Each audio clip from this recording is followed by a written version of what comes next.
And today is another important day. Why? Because of not only the what you learn today, your learnings.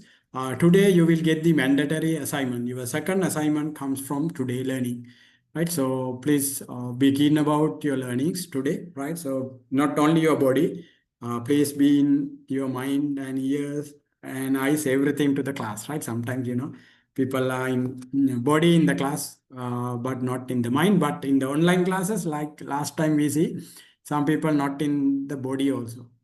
Okay, we'll go. Right, no problem. Right, we'll go today. We'll go to the session today to understand. Right, we have completed one, we have completed two, and now still we are in the first pillar or the third module. Right, it's called the fourth module, and the third area in the process. Right, so this is the process part we are discussing, and fifth, we have four and another two pillars we need to complete. Right, still we are in the first pillar called the process pillar. Right. These are the agenda of the day, right? So we'll discuss about the QFD, quality function deployment, and we are discussing the FMEA, failure mode defect analysis. And there we will learn about the type of defects, so why FMEA, why we need to do the FMEA, right? What is this tool, how to calculate risk priority numbers, and error proofing and revised RPN. Right? These are the things we will learn under the FMEA today. And another one, right, project A3. So that is really important part to know about the concepts of the A3. And we are discussing the project A3, right? And the last but not least, we are learning about the Obeya room concept, right? It's like a Hoshin, maybe a new word for you. And maybe Obeya room, a new word for you. Don't worry. We will be learning briefly today's sessions, right? So first, we'll start the QFD. Please take your hand out. There are some places I kept empty because we need to write it down while we discuss it. Right? Go. QFD, like what we explained in the very first day, QFD is a wonderful concept, right?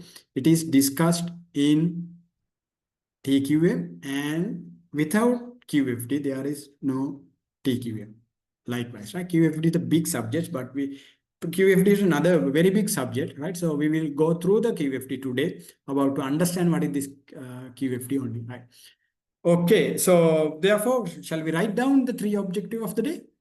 First one, understand the concept of QFD. That is what we are going to learn today. That is our first objective or learning outcomes. I'll give you 1 minute to write the objective number one on your handouts.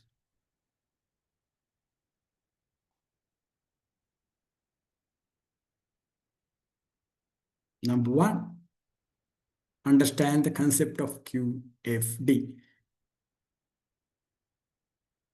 Hope you are right down.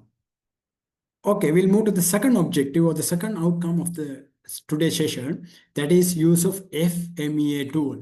Today we are going to learn what is this FMEA tool and how we can use this tool in a real world situation or your company or your factory. So that is our second objective. Learn how to use the FMEA tool. And the third objective is why A3? Why we need to learn A3? So what is this A3? And Obeya room. So these are the two key words. Today we are learning another two. Why A3 and Obeya room is important to drive TQM. So we are discussing about the TQM. Right? Why these two concepts or tools we are using in TQM. Now we will move into the first part, that's called the QFD, quality function deployment, right? I have quoted here two QFD definitions, right? First one I have taken from the Wikipedia, that's the famous one, right?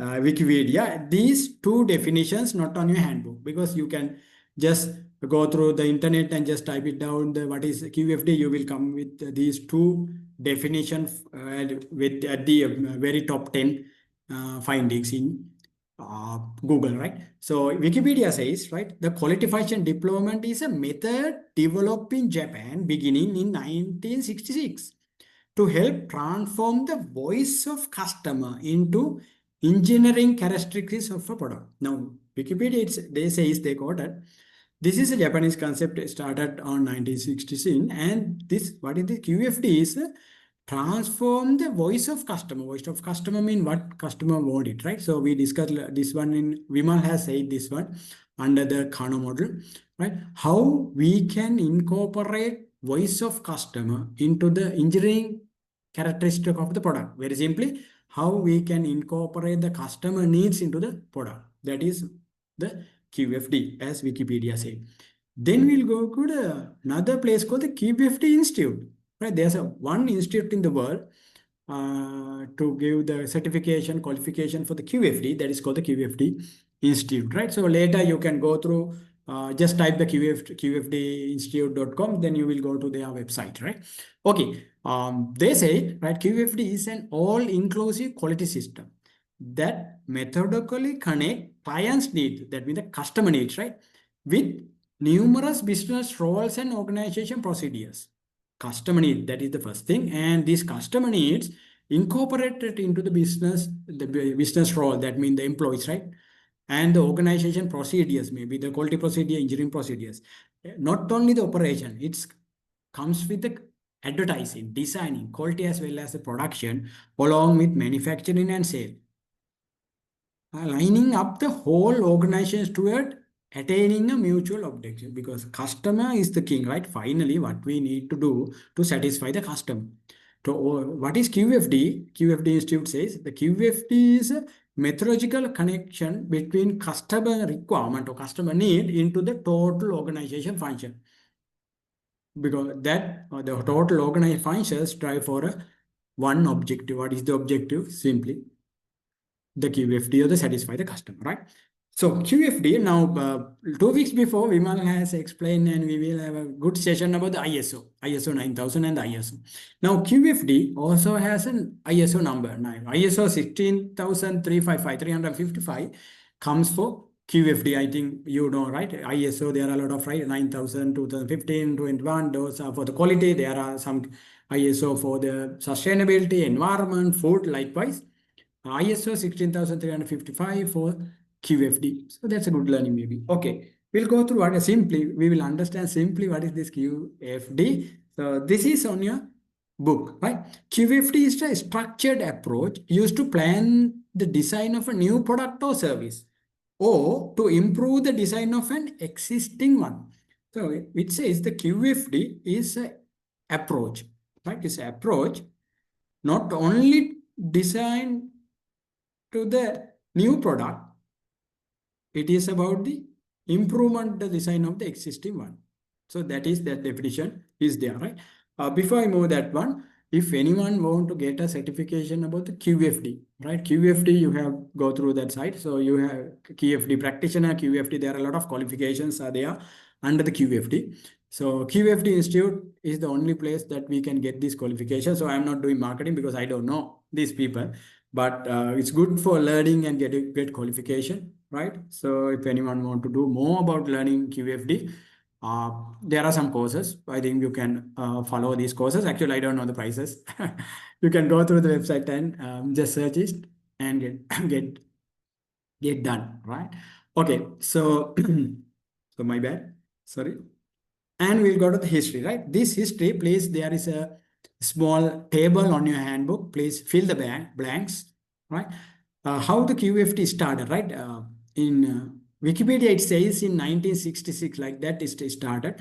But actually in 1969, right? Yuji Akaso and I don't know how to pronounce the second person, Shigeru Misono, right? Shigeru Misono, at Tokyo Institute of Technology developed this system.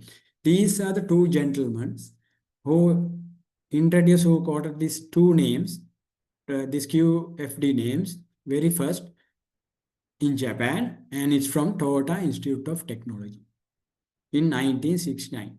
This is already printed on your handbook.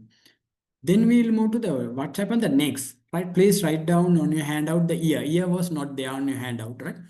1972, the same concept firstly used this when designing oil tanks in 1972 for Kobe shipyard by Mitsubishi Heavy Industry. In the Mitsubishi is a very famous industry, right?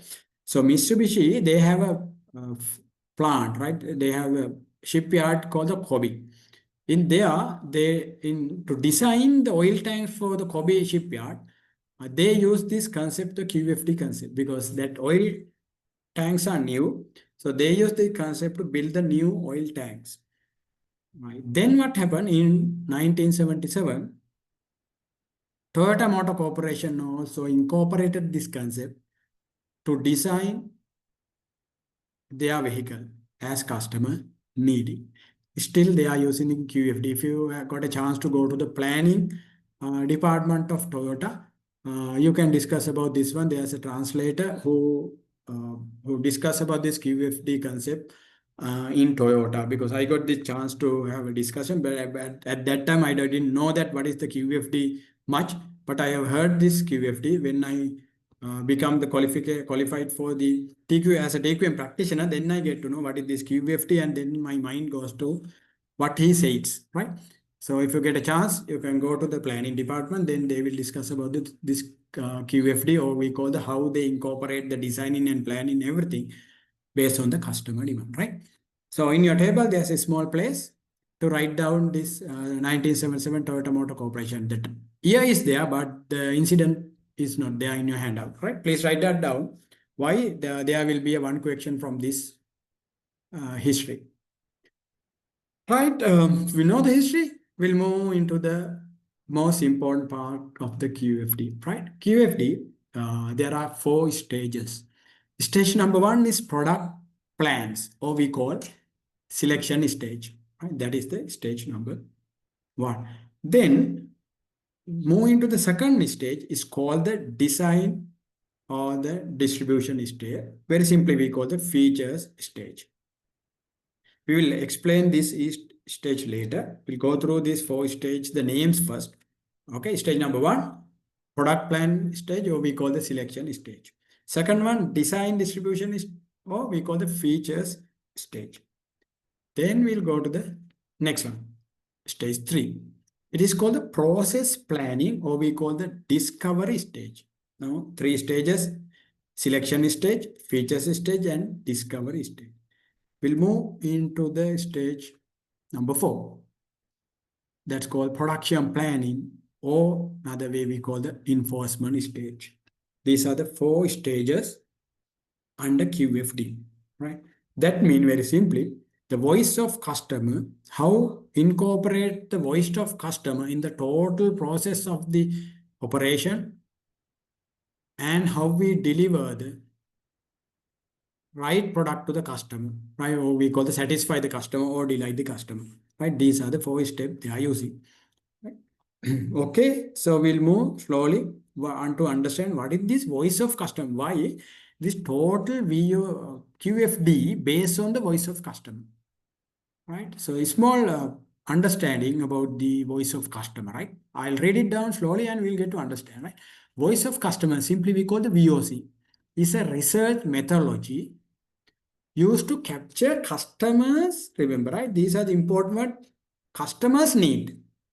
Not only need, customers need preferences, expectation, and feedback about product, service, or brand. It is how customer think, and what customer want from my product, my service, or my brand. Understanding of that one called the voice of customer. It helps business understand what customer truly wanting, enabling them to improve customer experience, enhancing product, and deliver loyalty. That is the important word, right? So here we discuss very simply what is voice of customer, understand about what customer want, and based on that customer wants, how we can deliver these wants and delight the customer. That is called the simply voice of customer. This is voice of customer is the major function of total QFD, right? I think you can remember now, everyone can remember the Kano model, because that was your first assignment, right? So Kano model, we used to understand, identify the customer need. Okay, what customer? Who can give some other examples? What are the other tool that we can use to identify customer voice of customer? You can unmute mic or you can type it on our chat box. Any idea? Who has some idea? What other two? Kano is a one model. Is Suruni? Yes, Hypo. Is there any other tools? Benedict, Market any idea? research. Yeah, Dilla? Market research. Oh, yeah, very good. Market research. Super. Well done. All right. Any idea? Helita, any idea? Prashant? Green boards. Customer, very good. Super. Well done. Those are the internal tools, but good. But internal customer, that's very good. Yeah. Thank you. Thank you. Customer feedback. Yes, of course. Definitely, CK. Thanks. Customer feedbacks. We can use to identify customer voice of customer. Another concept or tools? Because we have discussed these many tools before. If you remember, it's good. If you not remember, don't worry. You will be remember this one before the exam. Okay, right? I'll move on.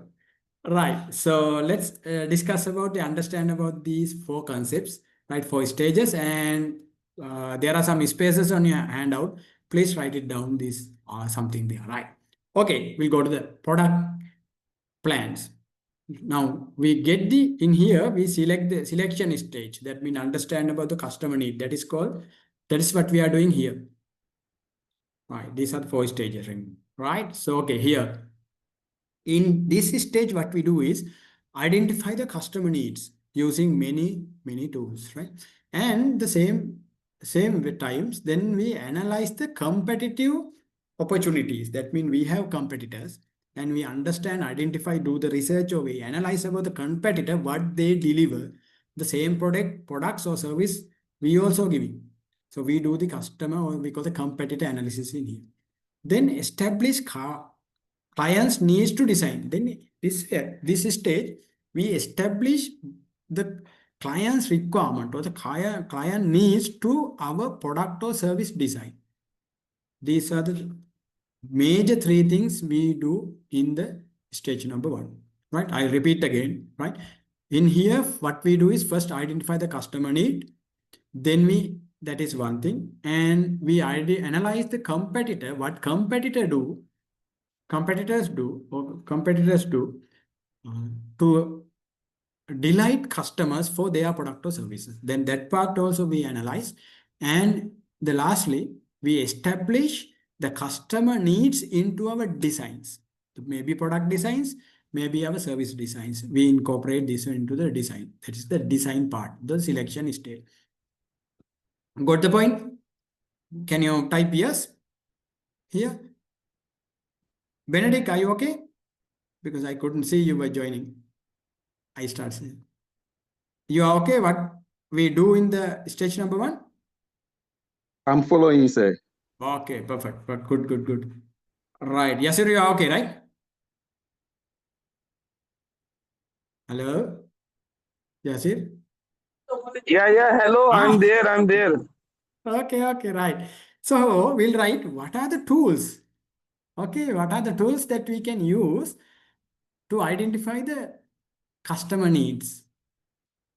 All right, so please write it down. First one, what we discuss here, Kano analysis, right? That is, you are very good now in Kano model. And we can do the surveys. And we can do competitive analysis or competitive analysis. And we can use SIPOC. So all these four answers you have already given. And as CK said, please, you can write customer feedback also.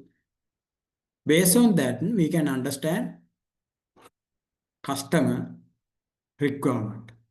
Then if you do all these things, so we are complete stage number one. Okay, I'll give you 1 minute to write down these tools on your handbook, because these tools are not printed on your handbook. If you know more, you can write more, right? There are some examples only. These four are just for example. So normally the exam, how you get the exam, right? They will give some as a MCQ, right? They may be asked what are the right tool used in stage one of QFD. So there will be four answers. and only one tool they may say is SIPOC, right? And they give another tools in other stages, and you need to select which one is the right tool which use in stage number 1. So that is why we need to understand this tool and remember these tools for this one. These tool for stage 1, these tool for stage 2 likewise. Right, I'll move into the next one. Everyone okay? Done? Write down at least this 4. Type yes, one person. Yes. Thank you. Okay, here we go. Now, then we'll go to the product design stage. Right? Product design. Now we know the customer requirement and we know what competitors are doing. Right? So we have this idea and we incorporate these features into our product or service. Then what we do is, right, we need this kind of things for the customer. Okay. Like, let's say we are developing a mobile phone. So we discuss, right, we need to have a customer ask, right? We need to have some features. They are looking for some features. Right. So then we incorporate that into the design. Okay. We are applying this feature into the phone. Then we'll move into the stage number 2. Now here, identify critical parts and assemblies. Now let's say we identified we should need to have a camera on phone. We need to have a facilities to take a photo through using our phone. Let's say we are in 2010 something. That is customer wanting. In stage 2, what we design, okay, to get the photo, what things we need to incorporate in our products. So that is a camera. Right? We need to have a camera or we need to have a lens. So then based on the customer requirement, in the product design stage, we identify what kind of parts or assemblies we need to incorporate into our product. So that is what we need. Now we are going to do this on the production stage, right? Now flow down critical product characteristics. In here, we identify, okay, what are the characteristics of this product? This requirement, okay, we need to have a camera, simple. Okay, what are the characteristics we need to have a camera? It should be color photo, right? It need to have a zooming. So these are the characteristics of a camera, right? And it should have a micro photography, right? These are the characteristics. Then we flow down these characteristics or what are the things we need to incorporate to the camera. It is not just a camera. Then we determine vital features. And we identify, okay, we know for a camera, there may be 10 to 20 features. But we cannot incorporate all these features into the camera. There may be a price problem, there may be the technology problem. Then we identify vital features, which features we need to incorporate to the product or service to satisfy the customer. Right, that is what we are doing in stage number 2. Then we realize, okay, this camera, we are fixing a new camera with the zooming option, but we are not going for the micro lens. We are not going. So we understand the vital features. Micro photography is not a vital, but the zooming option is vital for the camera. Then we incorporate that one into the camera for the phone camera. So that is what we are doing in design stage, product design stage, right? And what are the tools we can use? That is important part. We learn FMEA is one of the major tool we use in stage number 2. We are learning in another 40 minutes. Then value engineering and Tanaka's functional evaluation. There's in evaluation, you can see, go to the internet, you will see there's a product design and the vital features identification tool called the Tanaka's functional evaluation, right? We incorporate this function, right? And we evaluate these functions based on the Tanaka's model. That is what these are the 2 to 3 tools we use in stage number 2. Okay, I'll give you another 1 minute to write down these 3 tools. And FMEA we are learning today. But not only these 3, there are a lot of tools we can use it.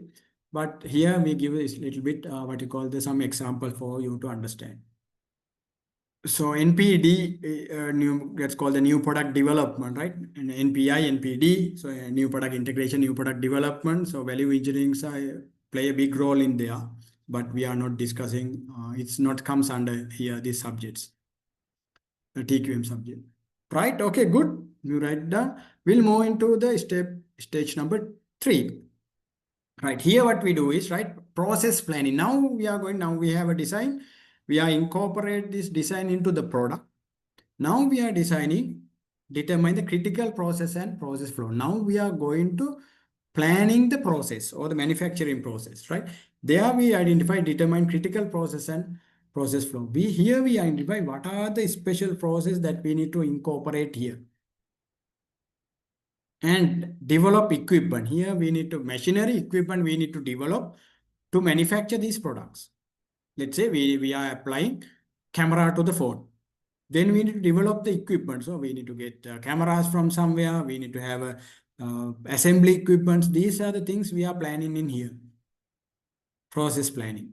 And apply method studies. If you know the IE people are there, so you know the method study, right?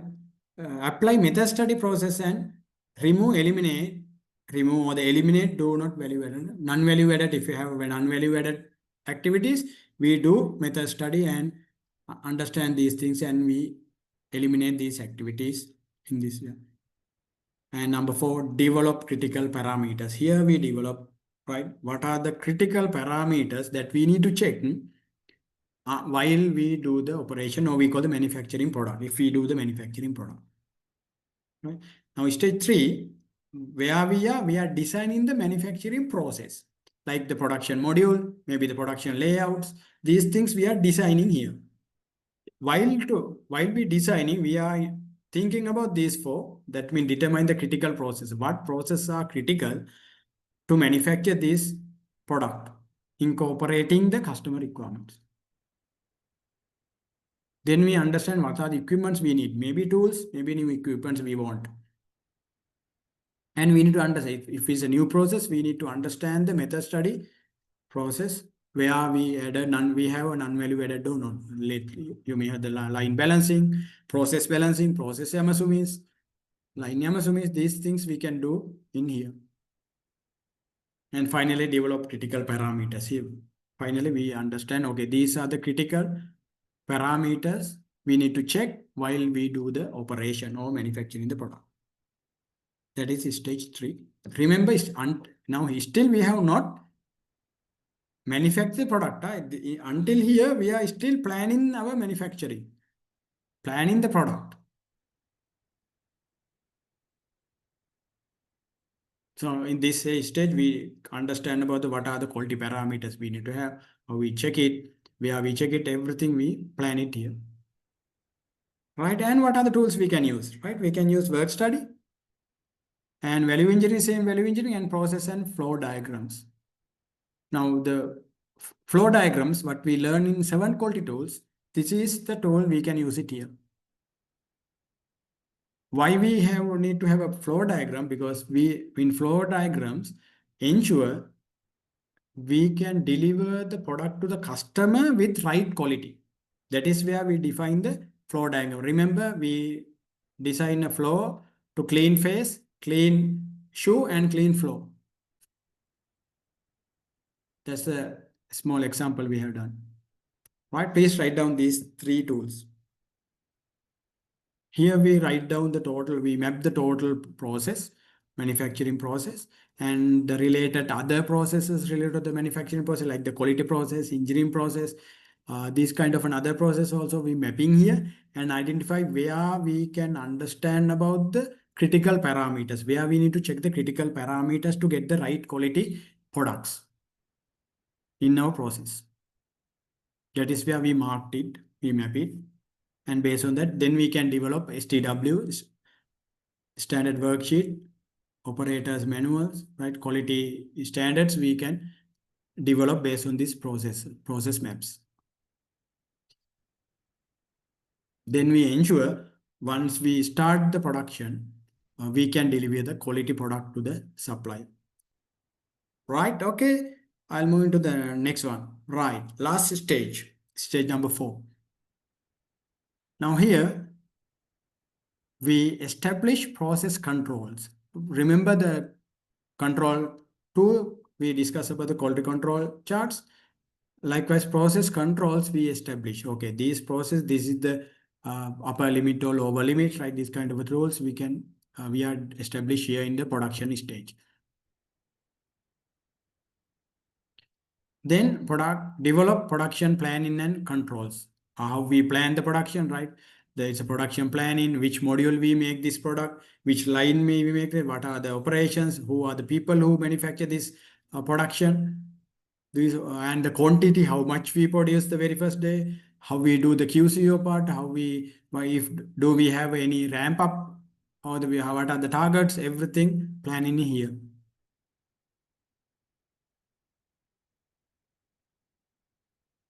And we train employees to develop or to manufacture these products based on the customer requirement.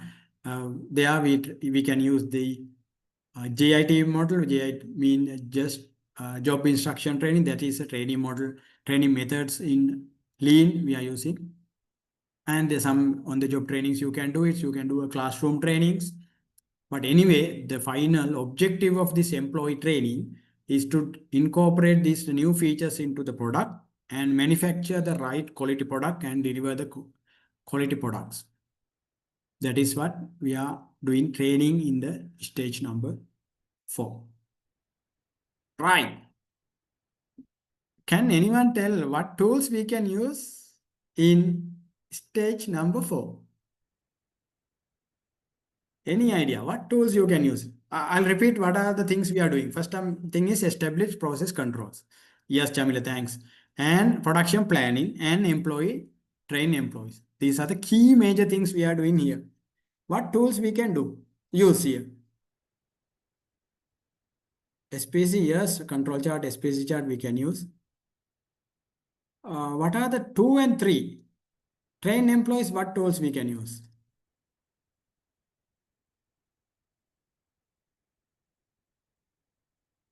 STW, yes, SOPs we can use. Thank you, Isuruni. Eshan, I not understand ARE. Manuals, yes, manuals, not tool. Okay, yes, Helita, skill metrics, very good. Training, very good, Jamil. Training need analysis.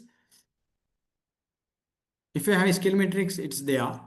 But if you don't use skill metrics, yeah, we can use the training need analysis. Okay, these are the tools we can use. Very good. Ajit, you know COPA, right? What is the meaning of COPA? Anyone can give the meaning of COPA? Critical output analysis. Yes, critical output analysis. That is the tool we are using in lean environment. We are using to understand the training needs. Like Chamila says, training need analysis. To do the training need analysis, we can use COPA. COPA is a method, right? The use in Toyota, right? So and MS also using this COPA tool, right? Good. We'll go through this tools, right? These are the POCAI, so we can use this error proofing here. PPC, what is PPC? That is the job of see, production planning and controlling, right? And production layout, we can identify the layouts and maintenance schedules plus what you have already said there. Right? Because in this stage, we are going to manufacture the product. So that is why a lot of manufacturing tools, we can use it here, right? These are the 4 stages, and these are the 4 actions what we do in each area, and these are the tools we are using in QFD stages. Please write it down, these 4 plus what you have already shared in our chat box.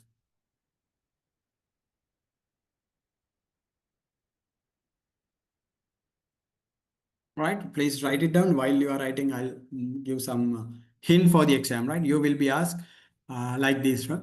What tool used in stage 4 of QFD?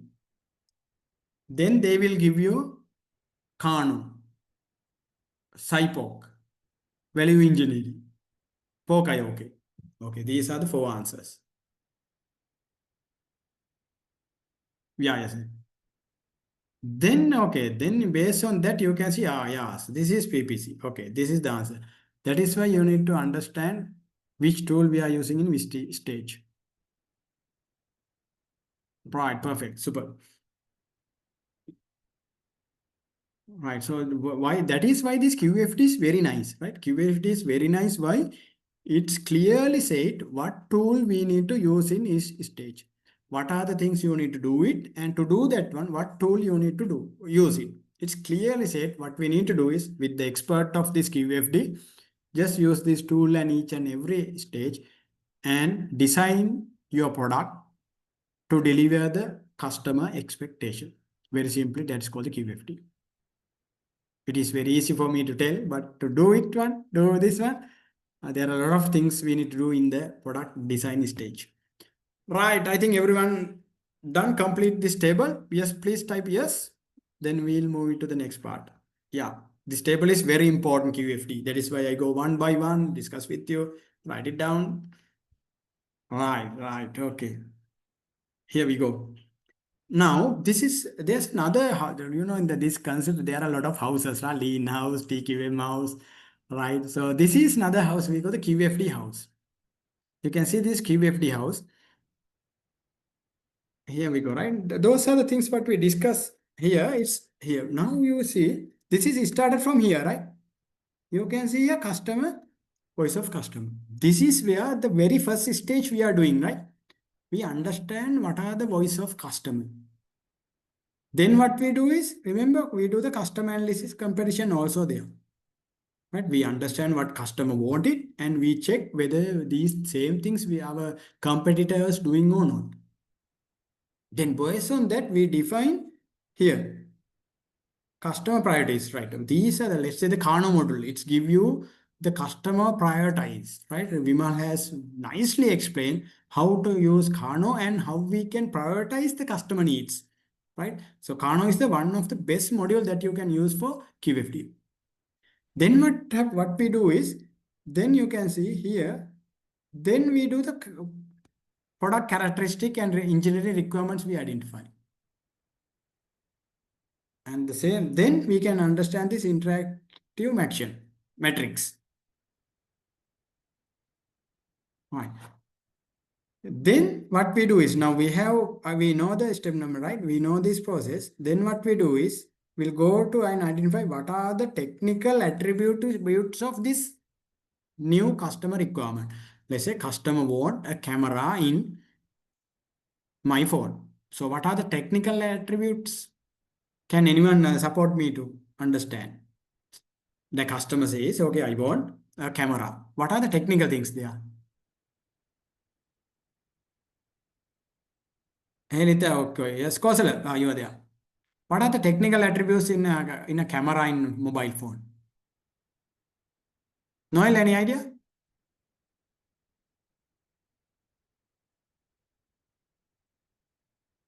No, we need a camera in a phone. What kind of a technical things we need to understand?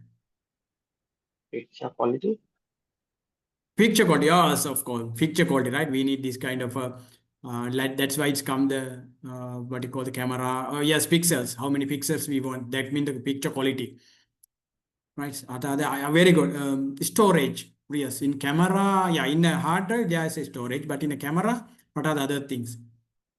Timing, yes. We need to have some, some phone we have option of timing, 3 second, 5 second, 10 second timing, we can use it. Very good. What are the other technical attributes? Yes, of course, flash. Zooming option. Zooming, very good. And power consumption of the camera, yes. These are the technical attributes in a camera. So where we discuss and we need to understand and we need to incorporate into the product designing. Right, very good. So this is what we need to think. Right? How that means very simply how we satisfy our customer. Actually, sometimes customer doesn't say, I want this much of these features. He needs camera only. But to delight the customer, we can deliver more, understand more what really customer wants. Right? He want camera, but maybe he never said I want a camera to get a photo at night. But we need to understand that one and we need to incorporate the flash. Those are technical. Then we can go for the here technical evaluation and benchmark. Here we can do the technical evaluation, or we can use the technical benchmark. Let's say example, the camera, the same camera will take. Let's say now we are telling which phone has the best camera. Normally, like let's say if you ask from everyone, they will say the Apple 16 and Samsung S24. So these are the right. They have the camera. So now these are the benchmark in the industry now. Now, if you are going to introduce a new camera in a good phone, definitely you need to understand about the quality of the Apple 16 or the S24. If you don't at least equal to that camera, you cannot advertise we have a best camera, no? Because there are two another best camera. So we need to understand the benchmark of the world or the same product, and we need to take this benchmark into our product or service. These things we are doing in here.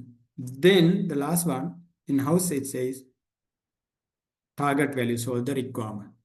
Right, so the KPIs here we define, right? These are the things we need to measure it. What are the requirements we need to do, right? How it's evaluate these products are okay or not. Then even the after sales service, what we can do, we can get the customer feedbacks and improve the existing product, where we call the targets value, right?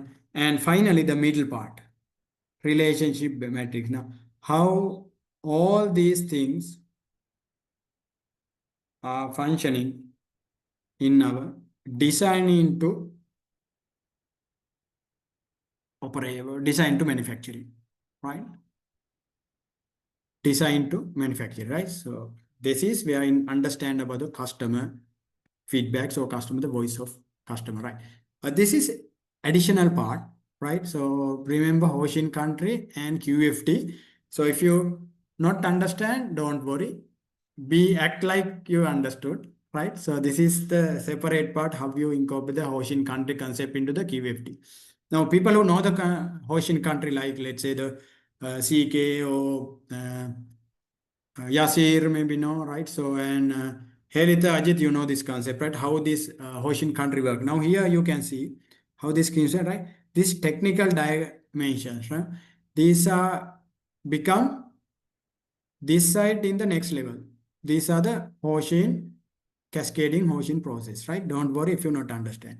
But remember, if you are using the Hoshin in your company, right? Some company doesn't use. If you use Hoshin in your company, this is the same way we are cascading QFD also, right? And then we have a part characteristic. You can see part. And it will come here. The same way, policies become strategies become policies in our Hoshin. The same way, it will be cascading to here. Right? This is the lean organization or the Hoshin organization. This is how we develop the QFD. The same way Hoshin develop. Then these concepts get incorporated into the Hoshin. Right? We can have a new strategy, or we can have a new policies for the QFD in our Hoshin. This is how it's happening. Right? If you not understand, well, don't worry. Just forget it. Because there are a lot of some people here, you are in the lean organization already, and there are lean champions are here. So that is why I added this one especially into here, because remember you asked the good question, what is Hoshin from Vimas last time. So the same way you are using, right? Okay, so that mean what we say, that mean why I tell this one, the QFD is one of the biggest element in Hoshin country process, or we call the Hoshin in a lean organization. But in a Toyota, this is one of the biggest one. This QFD strategy came from top to bottom. Right, so I'll move in here. Just forget it if you not understand, right? Okay, here we go. What are the benefits of QFD? That is important, right? First one, right? Customer-centric design and manufacturing. Right? Now we do everything. Let's say the manufacturing or service delivery, everything we focus on customer-centric design. We have a concept, right? Student-centric learning. Right, manufacturing centric processes, like this is called the customer centric designing and manufacturing. So every designing and even the manufacturing process we make based on the customer requirement. That is what is the meaning of that? Very nicely, we can satisfy the customer. Simple as that. Then we can get the loyalty of the customer. So we can improve our sales get improved. So we will get more profit. The second one is reduce development time and cost. This is the most important thing we need to understand QFD for the internally. Now there are a lot of case studies in internet about they use QFD and how they get benefit using QFD in product development stage. Right?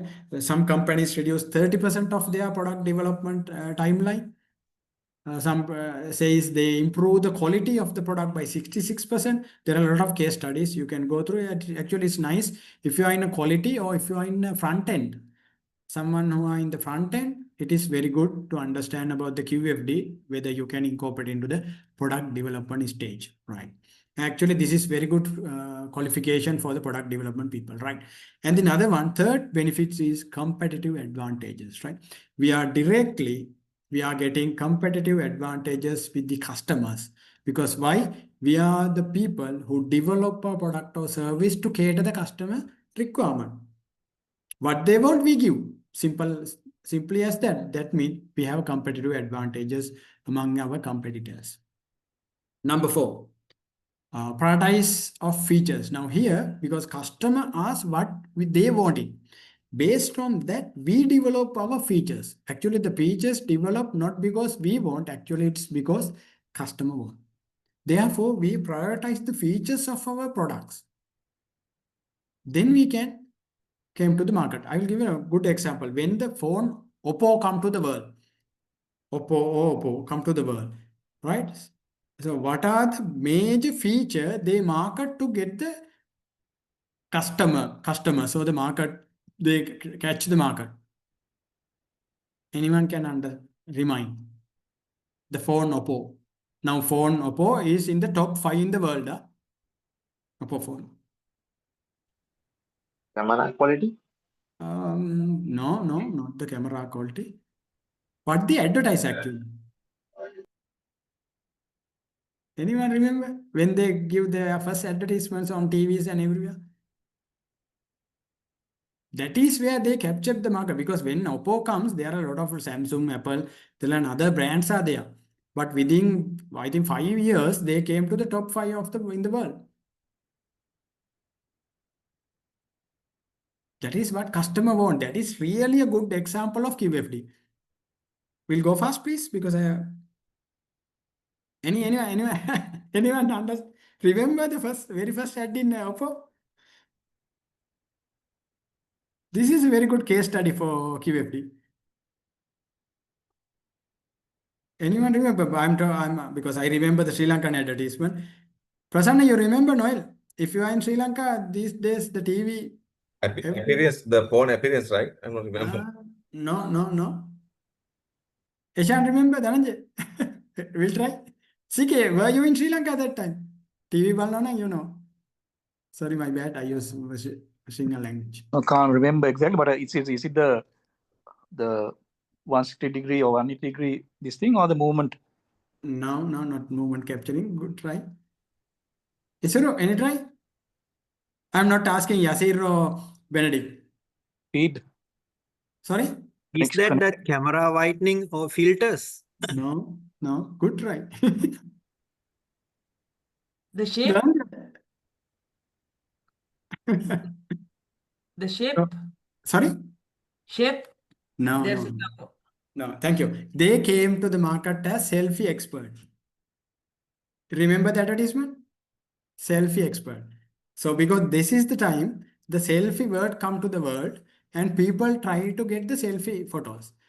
Right? So other company also developed the selfie. They have a self camera. But Oppo came, they said, we have the best selfie camera in the world. Then that is the grooming stage of the selfie photos in the world. So like a lot of people change their normal phone into a Oppo phone. I mean other brands into the Oppo phone because they want to get the selfie. That is why they call we are the selfie expert. That is why that is actually, this is the real example of QFD.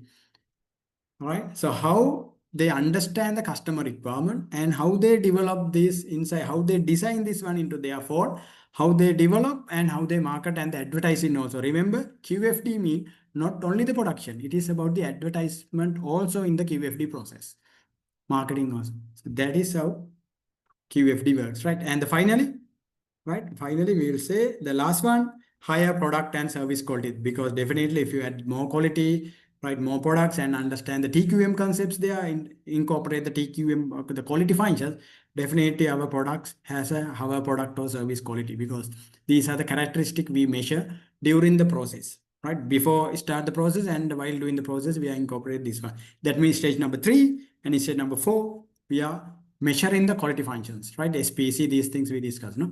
So that is what the QFD mean.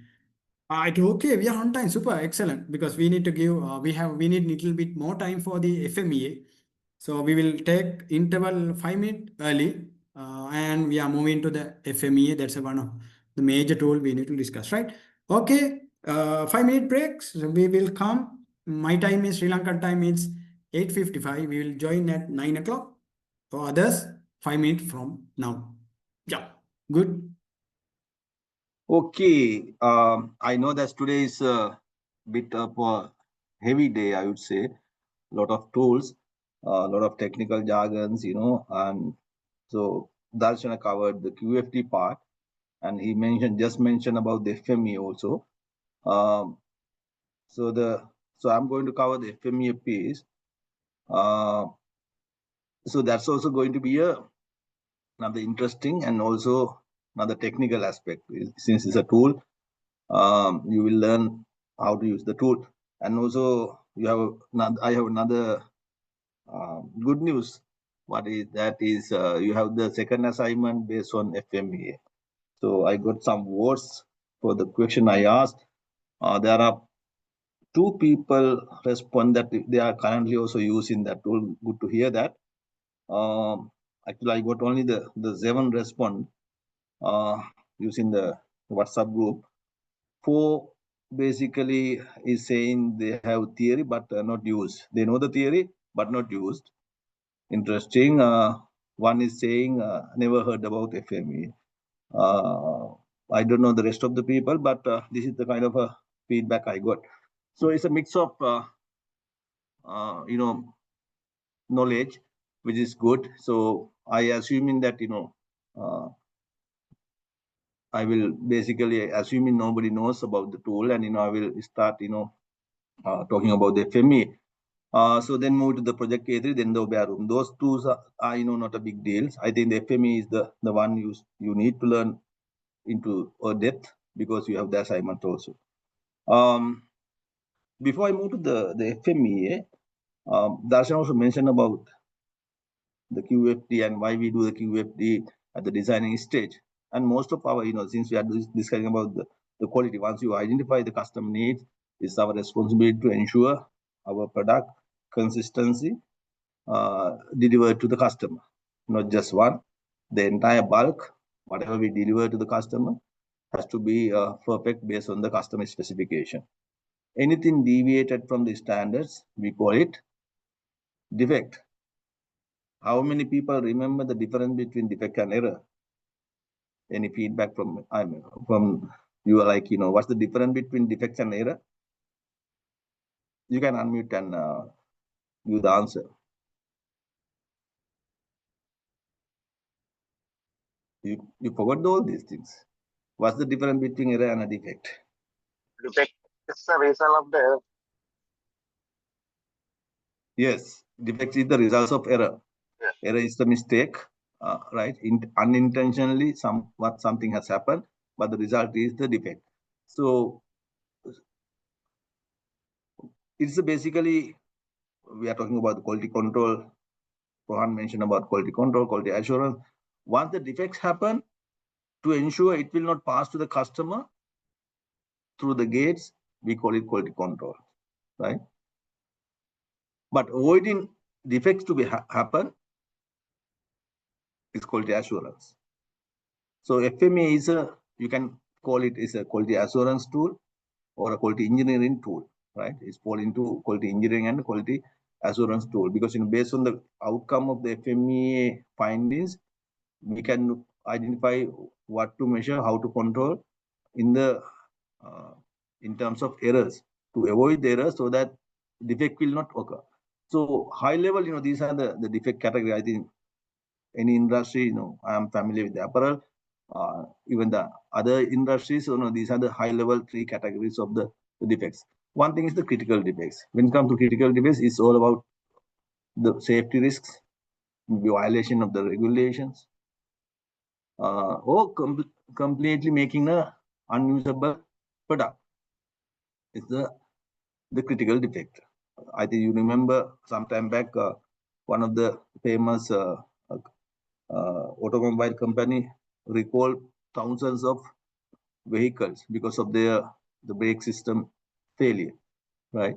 So those are, it's a safety as well as the completely the product cannot be usable. Because of that, they had to recall. Those are critical defects. When it comes to the major defects, when the consumer buys, they identify the defects, and it will, compel to, return the consumer. Consumer will return the product to the seller, right? Those kind of defects, is functionally or a fit or appearance, or customer dissatisfied, and customer will return those defects. Those defects under those category, we call it major defects, right? The minor defects are, maybe customer can notice it, or sometimes, customer cannot notice it, but there is a defect, maybe inside the garment, or, something like that. It's not a big deal. You can use the product, but there is this tiny defect. So those are the 3 categories of defects. I think most of you are familiar with those categories. So to avoid this, particularly, we are talking about major defects and the critical defects. To identify major defects and critical defects causes before it happen, this is called the FMEA. To avoid any defects or critical defect or a major defect to happen, identify the causes prior and taking the actions prior to it happen. We call it FMEA. Through the FMEA tool, we can do that. So this is the famous picture. I think you have seen this. From source to the, you source from the maybe supply or raw material, maybe something machinery. You source something and you do the production, then you produce and send to the customer. Depending on which point you identify the defect, your cost impact, your financial impact will be different. If you can identify the defect, at least, first thing you should do, what you should do is avoid defects happen. The second would be the defects happen at the source. The immediately it happen, you fix it before it passes the next process or next internal custom. If you can do that, your impact on the financial impact can be reduced. But if you pass all the way to the customer, then it's a disaster. I think in my experience also, I have experienced, CK must be laughing, how many nights we sit together, CK. I know famous one, you know the story, what I'm referring to, how many nights we sit together, lot of effort, money, to justify the customer and, manage the reputation, to get the reputation back, get the orders back. So it was a huge task when it comes to the failures at customer. Correct, CK? I think you remember the story I'm referring to. Okay, moving on to the type of FMEA. FMEA means failure mode effect analysis. If you want to write it down, please write it down. I have explained, it's in your notebook as well. Failure mode effect analysis, right? The first, there are many types of FMEAs.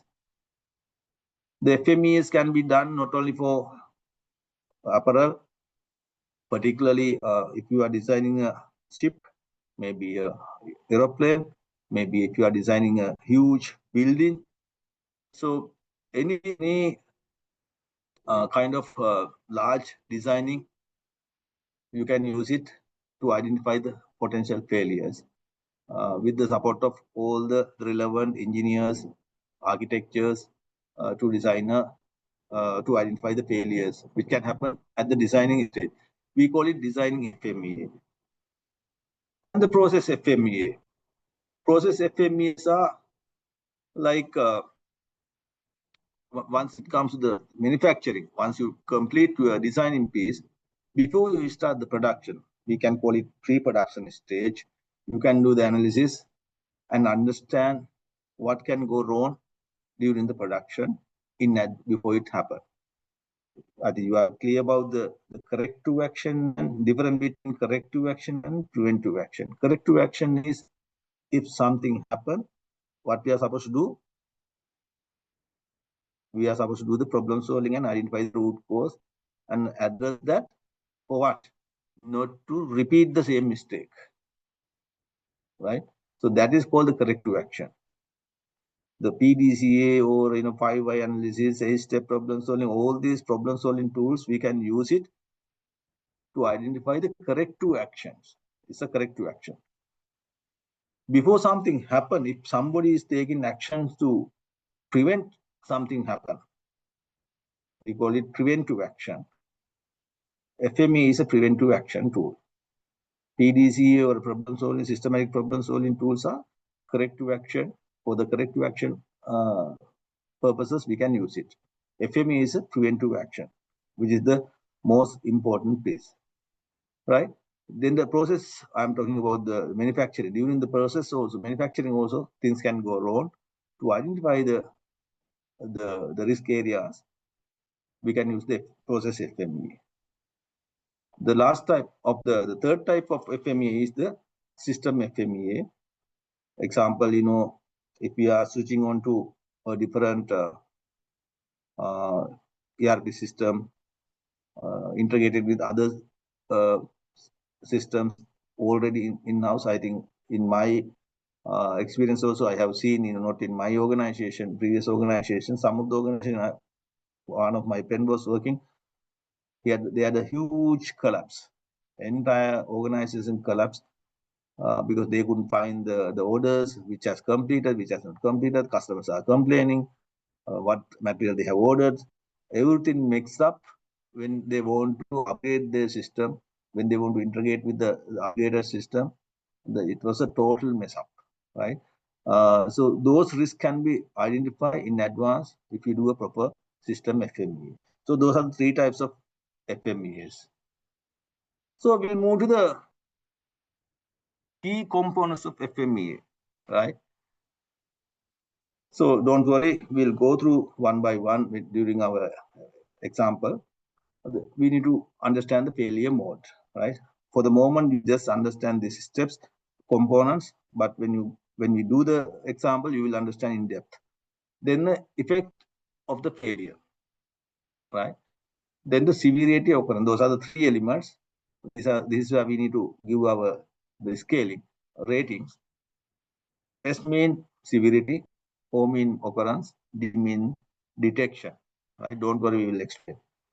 Then we have to calculate the RPN number. RPN number calculation also we will explain. So these are the steps. I will not spend too much time on this since we are doing the example, right? Sir, can you go to the back slide? Yeah. You're right, sir. Thank you. Okay. Yeah, done. Okay. But since I am moving past, because we have to spend a lot of time on this one during the example. We will do example so that you will understand in depth, right? Those all the elements we will cover during the exercise. Even these steps also, this is for your reference only. You can refer these steps during the example. We will follow the same steps, right? Basically, once you understand which process, which product, which system we are going to analyze, we have to be clear about the scope. Scope means what? From which point we are starting and which point we are going to end. So that's called the scope. No, So we have the start point. We should know the start point and the end point of this particular process we are going to analyze. That should be the number one. Number two is we have to identify the cross-functional teams. This can be technical expert, designers, engineers, quality people, production, because we need everyone's inputs, right? This is the sharing cross-functional teams knowledge and looking at different angles, because we are trying to understand, identify the failures in advance. Tiny mistake can lead into a huge disaster. Because of that, we need everyone's inputs at this stage. Then other steps, don't worry, since we are doing the example, so we'll cover these other steps. Okay, so as organization, right? As organization, I know in apparel, how many styles, maybe 200, 300 styles per season you are getting. Depending on the scale of the organization, depending on the customers are dealing with, it number can be go even more. You as the leader, maybe quality or a technical or product development, you can't focus on all the styles. That very understand, and also no need. We are not expecting all the styles to be focused. As a leader, I think you learn the tool. What are the tools you learn to prioritize? Pareto is a one. Right? Pareto is a one. What that says? 20% of your reasons are impacting 80% of the problem, right? If you can address 20% of the reasons, you can manage 80% of your impact, correct? So this where we are going to use this funneling. So we need to focus on if the product or the service you are going to give, analyze, has a safety concern, right? Possible safety, assuming in apparel, you are going to develop the new printing technique. If this is unknown, chemicals, unknown ink you are going to use, so there can be product safety concerns. I'm just giving an example. Likewise, Isuru, any concern with regard to your interest, since I'm always referring to apparel, is my bad also. Can you give some example in your industry, any safety concern product you are going to introduce? In terms of gas, I guess, correct? Gas is always a safety concern. That means you have to do all the products, correct? Yes, so sorry. Almost all of our products are very safety concern products. Like there are strict safety procedures we need to follow. Okay. For most of the Any products. changes, maybe time are you changing your products or in the same product you are delivering? Yeah, like if we are introducing new products, there are some new products we are introducing, but most of the time same product we are, otherwise most of the time same product we are manufacturing again and again. Okay, so Isuni, I think you are from gloves manufacturing, correct?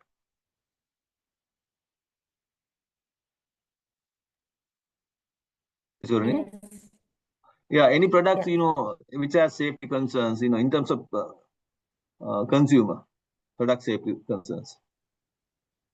Are you developing any new products? Safety concerns mean when we are developing new product, there may be a different requirement, safety or resistant to cut resistant.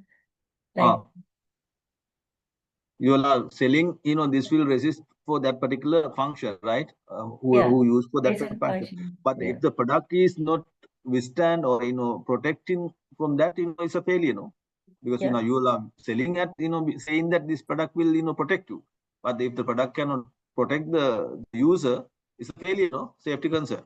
Yes. Okay.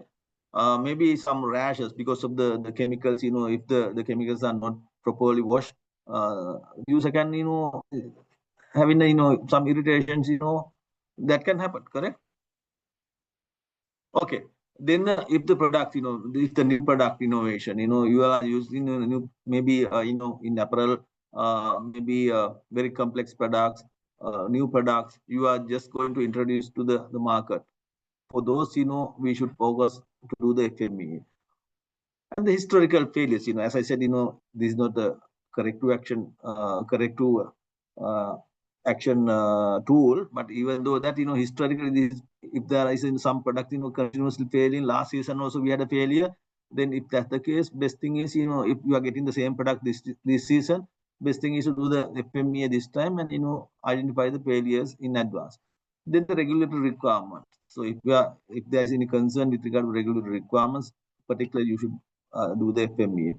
Then the customer complaints and the feedback, depend on the customer feedbacks and the complaint, highest number of complaints you are getting. Those products you need to focus and, do the FMEA. Then the manufacturing processes, if the product involves, maybe high precision, requirements, based on that, you can pick the product or a service. Then the cost and business impact, sometimes, highly expensive material you are going to, if you reject a garment, it's a huge cost, maybe the high FOB value garments. If you are producing, best thing is to do the FME, because you are not, it's not easy to just throw a garment. Sometimes the reworks are not allowed by that customer. Maybe the stitching going on a print, you can't repair. So those products, high risk products, and maybe you are producing, to a launch, maybe an Olympic product, right? So those products, if any failure, it will, have a bigger impact to the business. So those products should go through the FME channel. So this is how you need to funnel it. You are not supposed to do the 100%. Maybe we are talking about less than 20% of your products to go through the FME, right? So this is the format. I have shared this format and I have asked you to get the printouts also. Hope you have get the printouts. So since it's you have assignments also, please familiar with that. Basically you have to mention about the process, FMEA, the topic, what's the topic, which process you are going to pick, style or number or reference number, who participate for the, because you can't just do it alone, you need the expertise feedback. Then the process scope, from which point to that point you have to mention the scope. Then the date which we did develop the FMEA, right? So then the rest of the things I will explain. Okay, then how you give the severity number. So now you have a, step by step you have funnel it, what styles or what product we need to do you have the list of screening. Any product, filtered through the that funneling process, those should go through the FMEA. That step is clear, right? That's number one. Number two is this. I mentioned about the 3 ratings. The ratings are given from 1 to 10. All 3 areas like severity, likelihood, which is the probability piece, and the detection.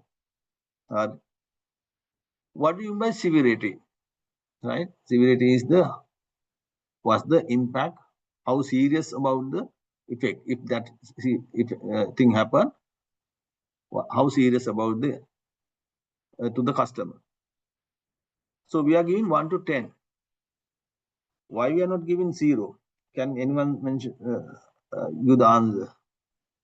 Why we are not giving? Why is it not 0 to 10? Because then RPN number will be 0. Excellent.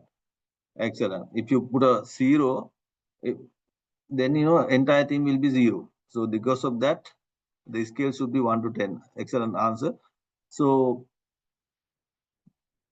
then the likelihood also we are giving 1 to 10. Detection also 1 to 10. So okay, as I said, let's not waste our time on theory piece. Let's do a FMEA example so that you will understand it clearly, right? You are familiar with the tool now slightly. We are going to basically discuss, assuming you have a high-end customer visit next week, you have to ensure your coffee machine will not be an issue, because that coffee machine may be assuming it's at the boardroom. You have to ensure there is no failure during the visit, right? Okay, what are the steps? I need your contribution, team, and please contribute. This is a collective thing, because you need to understand while we are discussing. I think you can understand. Step number one. One thing you can do is you need to give the power supply, right? You have to boil the water now. Clear? I'm here. All right. Step one, you have to go through the row. All right. Go through the row number. You have to give the power supply. What are the failure modes can happen of the power supply? Power failure. Power is not, functioning properly. So power failure can happen. What is the effect if the power failure happen? Machine will not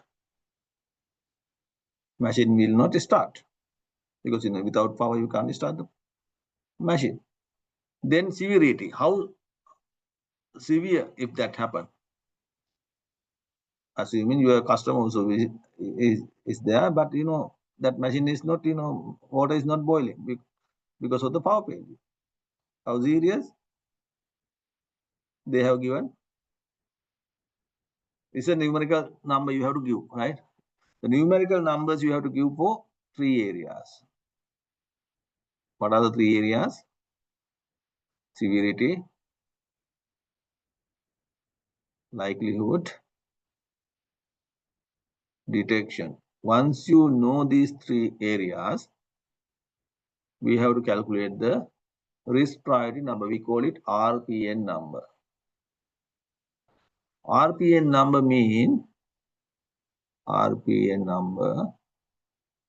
mean severity into O, occurrence, likelihood mean occurrence, D, detection. It's a multiplication of 3 numbers. Clear? No response, team? Clear? Yes. Okay, thank you. So this is the basically once. So our objective is to identify what are the, based on this RPN number, to identify what are the areas we need to focus. So that's the objective of this exercise. Ultimately, you have to calculate the RPN number, because when you say risk, it's a kind of a qualitative. We want to make it quantitative so that numerically you can measure the risk. We are trying to identify the risk and measure it. If you can measure it, you can give the priority, right? This again is a priority, prioritizing. We are not supposed to prioritize everything. Based on the RPN number, we can prioritize which areas to focus. So one thing is you prioritize at the product level by funneling. So maybe you are talking about 20% of your products will go through the FMEA. Once you identify those also, then there is the second step. Second is the zooming. You will zoom process by process and zoom it and see which area can go wrong, and then prioritize on those elements. So basically, rather than you focus on everything, you are going to prioritize on the high risk areas, high risk products, then the high risk process. Understand 2 steps. One thing in the first step is the understand the high risk products. The second stage, what we are trying to do through the FMEA, to understand the high risk process. Okay, we were here. So they have given number 9 because it's a serious issue, right? Somebody can say 10, doesn't matter, 9 or 10 you can put it. So since the example, they have put 9, right? Then the cause of failure. What are the causes can occur? So don't limit to, when it comes to the causes, remember this one not necessarily to be a one row. You can put it even another causes, then it become like this. It can go this way also. So there can be 2 or 3 reasons. If another reason, you have to put it in another row. Doesn't matter, right? As far as you understand the key causes, you can do it. So what they have mentioned is the power source surge or faulty wiring. Because of those reasons, there can be failure. The occurrence based on their current, history or past history, they are saying very unlikely this can happen. But there's a small possibility.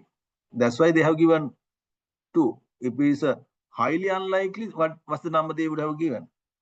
Please help me to write it here. Team. 1. 1. If it's a highly unlikely, almost impossible, then it would have been 1. Right? They have given, there is a small chance, because of that they have put 2. Then we come to the current control. What is the current control? To ensure what? Ensure there is no power surge. So don't go to here. Don't go here. The question asks, what is the current control to avoid this kind of fault? They are saying they have a routine checking. Every week they are checking. Since it's a boardroom, maybe they are checking. Every week there is a checklist on this. Because of that, they are saying possibility is, if there is a kind of a power surge or a faulty wiring, possibility of detection. So don't get confused. This detection easily, you can be confused. Please remember that.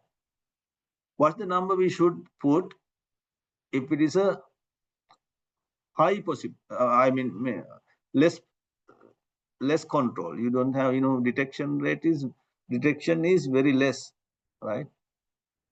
If the detection is very less, what's the number we should put? 1 or 10?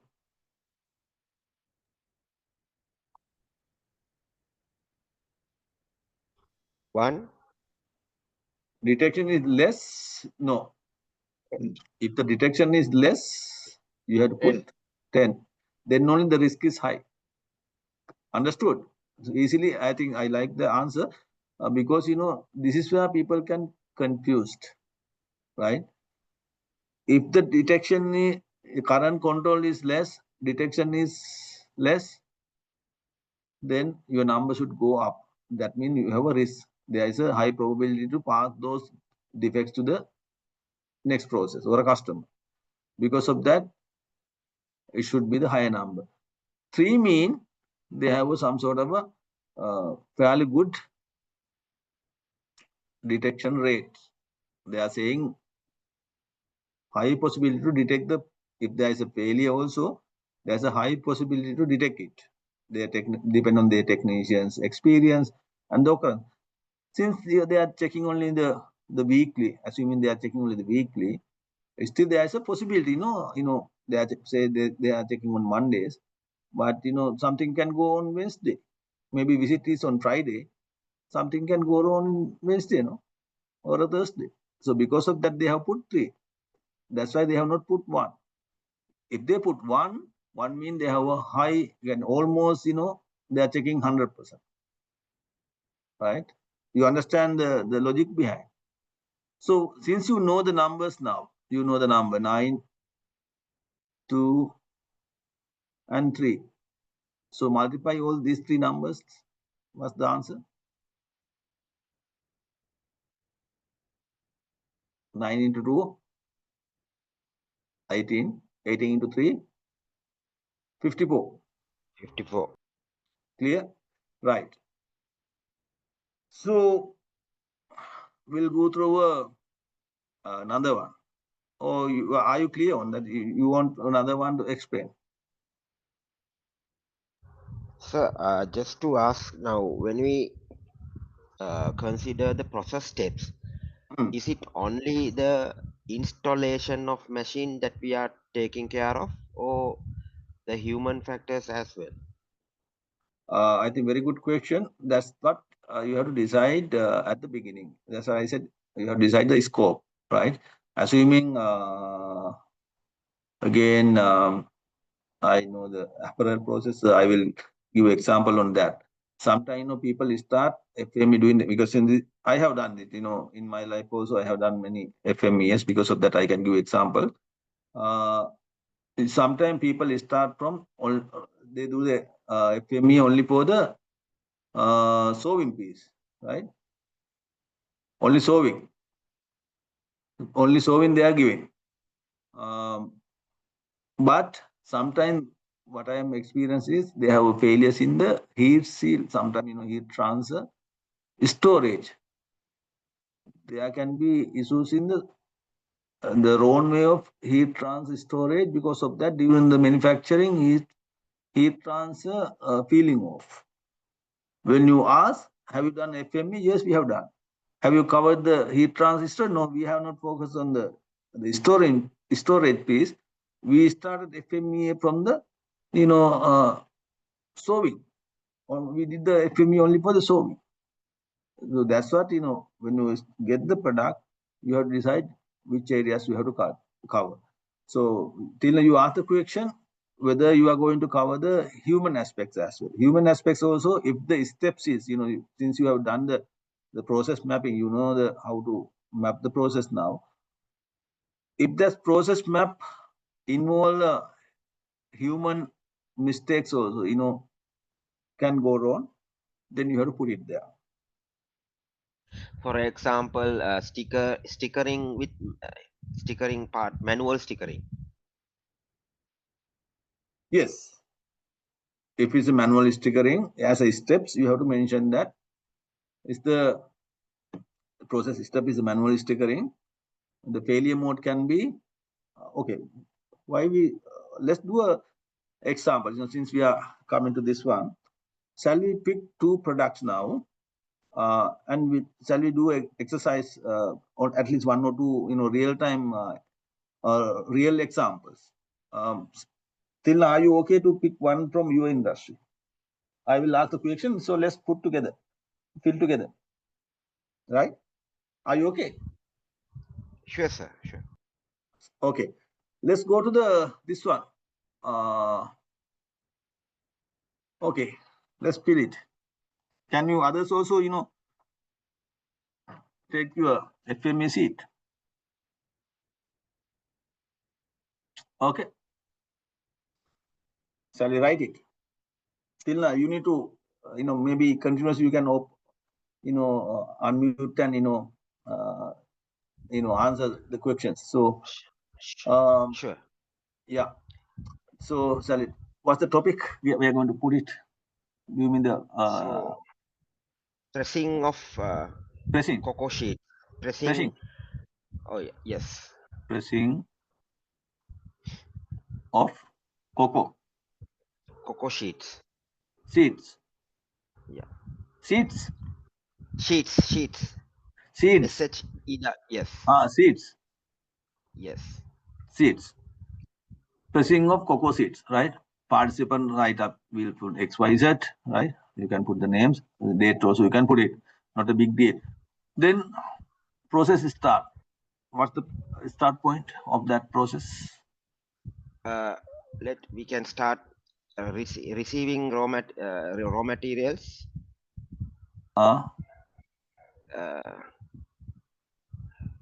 Receiving cocoa pits to packing. Here, 2 is the packing. Yes. Correct. Receiving raw materials to packing. Yes. Okay. Step number 1. What's the step? Step number 1, receive cocoa pit to production flow. You are right. Receive. What? Opit CP. You can call it CP to production flow. Copy. Production. Production flow. Production flow. Right. Okay. This is the step number 1. Okay. Yes. Failure.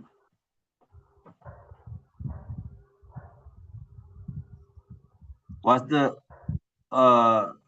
failure which can occur during this process? One can be the wrong material type receiving. Wrong material type. Okay. Wrong material type. What's the effect if that happen? If that happen, the composition mix can be changed. Composition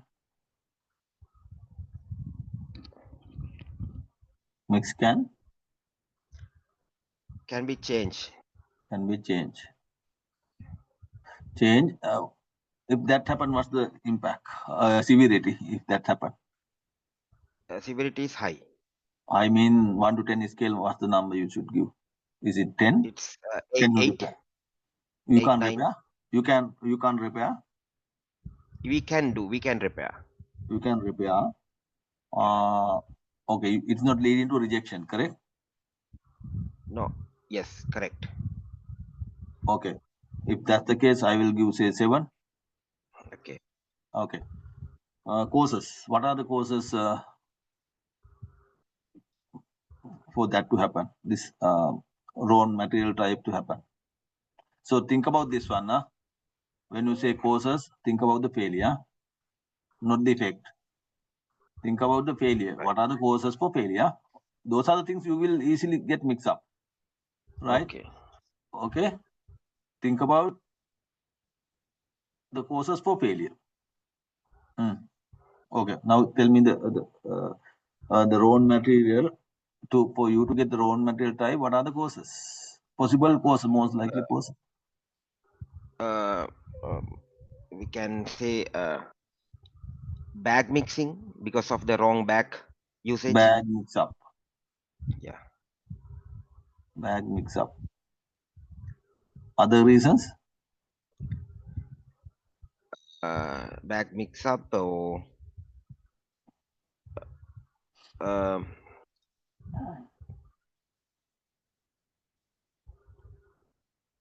That's the only thing, or if that's the case, we can move on. okay, let's move on, sir. Okay. Based on your experience, right? Based on your experience, what is the probability of bag mix up? I would say it's a moderate. Moderate. Shall we give 5? Fair enough. Yeah. Then what are the current control you have put it to ensure if that to minimize the bag mix up? So think about this course. Okay. What are the control you have put it? Color coded bags. Okay, very good. Color coded bags. Excellent. Color coded bags. Because of the color coded bags. Now think about this one. Because of the color coded bags. And any audits or any checking you are doing, or only the color coded bags? Color coded bags. Plus we do some internal audits. Internal audits. How frequently? Yes. Quarterly. Internal audits. So basically you have two controls, right? Yes. 2 controls you have put it, right?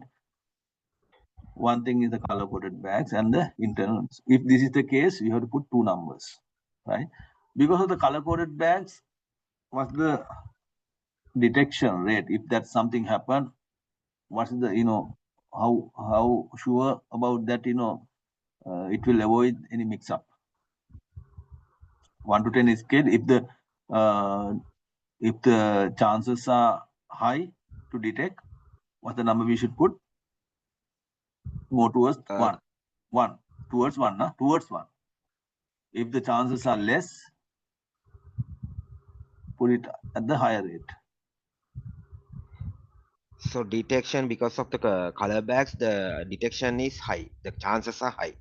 High to detect, no? If that something happen, you can easily Detect. So that means, shall we say, still you can have a mix up, no?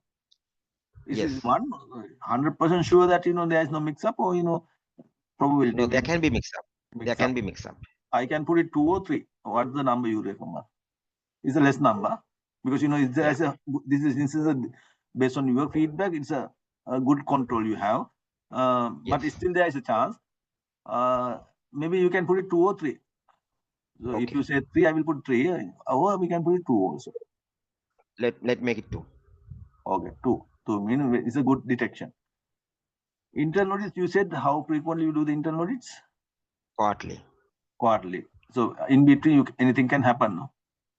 Yes. Anything can happen. So I would say detection is to detect and ensure that depend on rely on that reliability. I would say detection reliability. I would say not the 10 level. Maybe I will give maybe 6, 7, 8. Even. Yeah, because it's a, even though you have the internal audits quarterly, high probability to miss that. In between you can miss so many things. Correct? Because of that I gave the bigger number. You saw that number, no? Here, since it's a good control, I put a lesser number. Since this system will not detect everything, this high chances, I put the bigger number. Still, detection possibilities are less. Okay. Because of that, I put the high number, right? It's not 10 because you have some sort of a control, but not up to the good level. I mean, that's why I give a 7. Right? Now you have 3 numbers. You have 7, 5, 2. 7 into 5, 35 into 2, 70. Correct? 70, yes. Oh, other one is you have to multiply how much? 7. Again 7 5 here. and 7. 7, 5 and 7. Yeah. 7, 5, 7. 35 into 7. 245. 45. 245. 245. Right.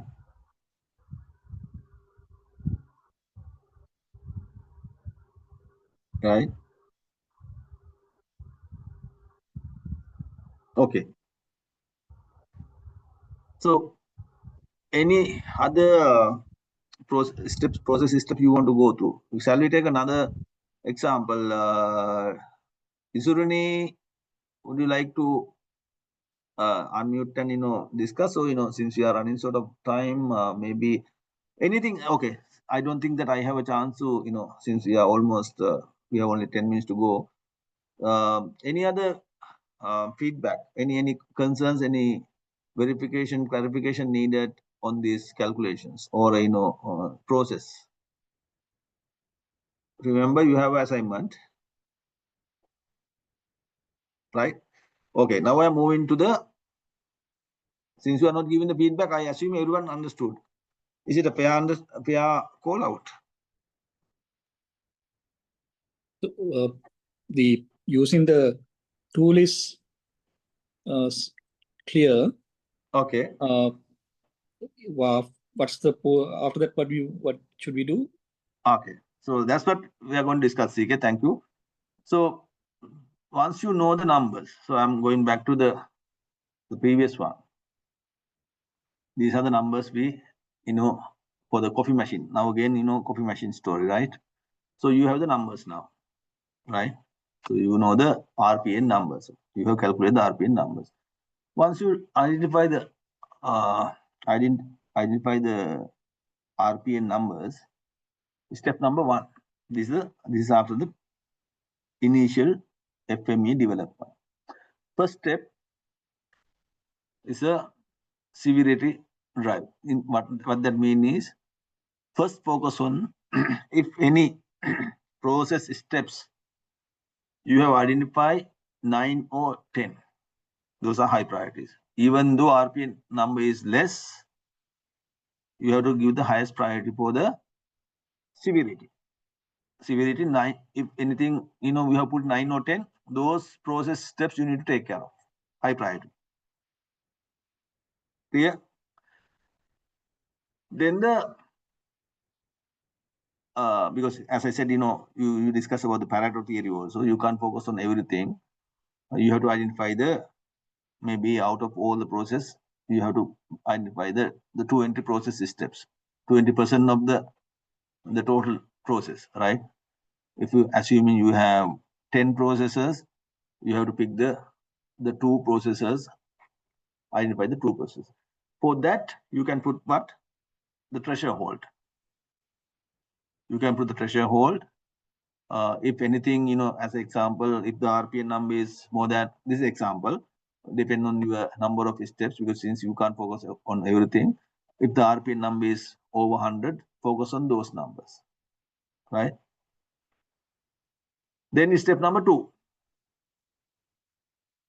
Then we have to take the corrective action. For those identify, now you know the steps you need to focus based on the step number 1. You know the step number 1 now. Based on the step number 1, identify the how to evaluate and take the corrective action for those high priority items, process steps. First step, what you have to do is whether you can reduce the occurrence, right? Whether any redesigning, process improvements, can you reduce the occurrence, right? Then second thing is the detection. Remember, detection is always adding cost, right? As a general practice, as a quality managers, as I said, our attitude, our approach, based on my experiences, I'm saying most of the organizations, most of the quality managers, they are focusing on the defects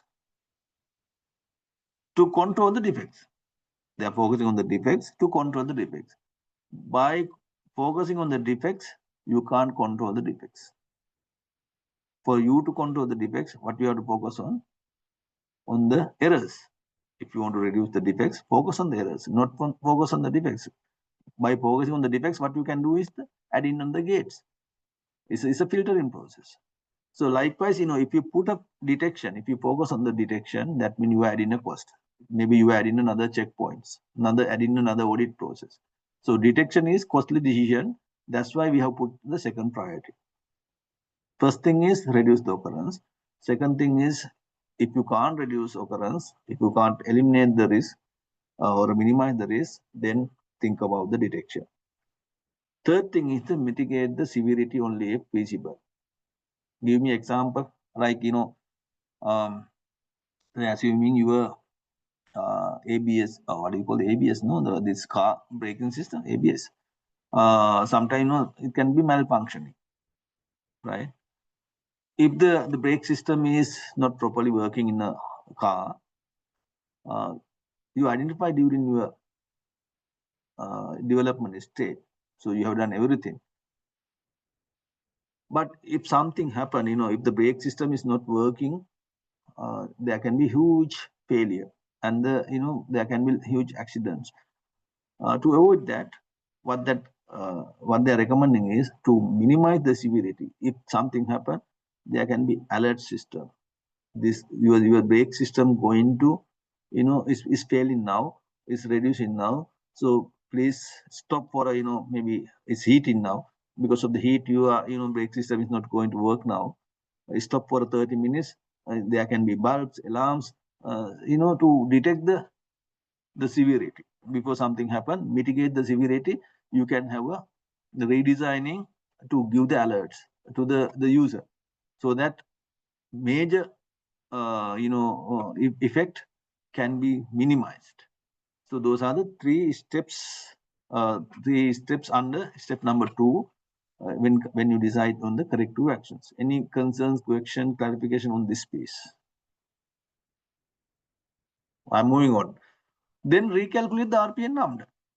So then you have to get together and based on your new suggestions, new corrective actions, calculate the new RPN number and see compare your initial RPN number versus the new number, whether it has reduced to the acceptable level. If that happens, your corrective actions are powerful. So then you can say, you can close the loop. Then you have to assign the responsibilities, right? You can assign the responsibilities to the people, the 3 Ws, who is going to do what. And when, based on that, you have to follow up on the action plan. So those are the steps, 3 steps after the FMEA, initial FMEA development in terms of the corrective action. And also another aspect is, I think some of you are familiar with this error pyramid. You are talking about errors. Errors is the one, you can use to, minimize the defect. This visual pyramid, right? You can start with the 5 years, then the share information, share standards at the site, then the build stand into the workplace, then warn about the abnormalities. So likewise, you can go on like this. Okay. Yeah. So since we are running out of time, so basically these are the basically same thing I'm explaining here. Okay, quickly I'm covering the A3s and if you have any question, what I can do is, if anyone, I saw that based on your words, most of the people already know about the FME and somebody is using that. If anyone needs assistance, what I do is I will offline, I will support because since we are running short of time, since there is assignments also, so don't worry, anytime call me, I will individually guide you to clear that. So with regard to the A3, is the basically storytelling. You have a project, how to showcase your project in a short term. Why A3? A3 is the size of the seat. In Japanese, since we know that we are given too many details in the report. When you ask something to happen, they decide that not to give too many copies. Give me a 1-page document. That 1 page called the A3. So there are 4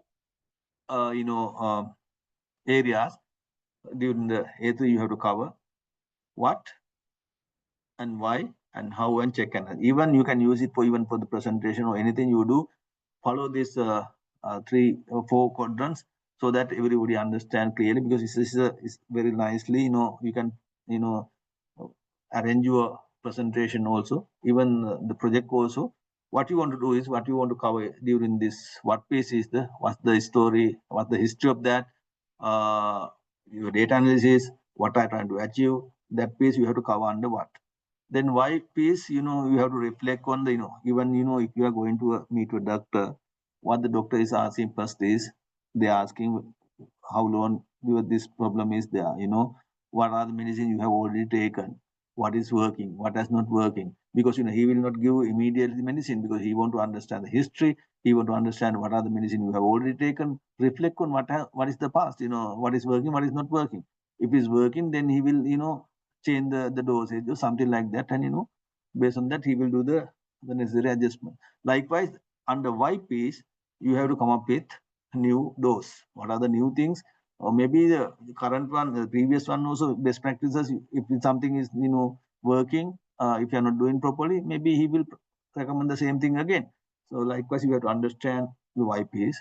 Then the detailed action plan, you have to give the how we're going to execute. Then how to measure your lagging and leading KPIs, and how to get the management support. So these are some of the examples. Thanks, Helita, for sharing this. These are some of the live examples, we pick from Helita. These are some of the examples. So you can use it for A3 when you have the. Why I'm talking about this A3 is, in TQM, it is very important to, understand to communication, the same thing to the rest of the people. It's a data-driven collaboration. So all this, we need to get into the A3s. And once you develop the A3s, project A3s for all these priorities, basically, you have to have a nice room. It's Obeya mean the big room.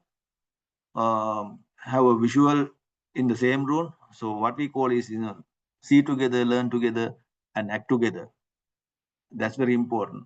So if you are starting the TQM journey, you have to ensure people see the same thing together, understand together, even the problem solving, controls improvement, everything happen in this room. So that's what we call it Obeya room. Right? Okay, I know it's, I had to rush at the last couple of minutes. Darshan, over to you, Darshan. Okay, so thank you. Thanks for today. We took 2 minutes extra, right? So thank you. So just for a small announcement, right? As you know, we have started, we are starting the lean logistic course on coming Sunday. So that's our first class. So if anyone wish to join, or if any friend of you wish to join, you can tell them to join. And we'll go to the next one. Yellow belt one. Right. So we will start the yellow belt program. Right. That will be on the 4th of April. That means Monday, 10 p.m. on Sri Lankan time. So if you like to learn about lean, that is started from the foundation, and you can join that class. That's for the yellow belt course, right? This is especially for the people who are going to learn the lean from the scratch. Okay, so I will share these details in our WhatsApp group. So if anyone of your friend is there, please refer our courses, right? Thank you very much. And you have assignment, that's a mandatory assignment, as Vimal said. We'll meet next week, and you need to submit the assignment on next Thursday, as usually, right? Okay, so if offline, you can discuss anything if you have any problem. Darshan will give 2 weeks. 2 weeks, no? Okay, Yeah, let's do no 2 problem. weeks. Then we'll have 2 weeks. So thank you very much and have a nice day. Thank you. Thank Bye. you. Thank you. Okay, bye.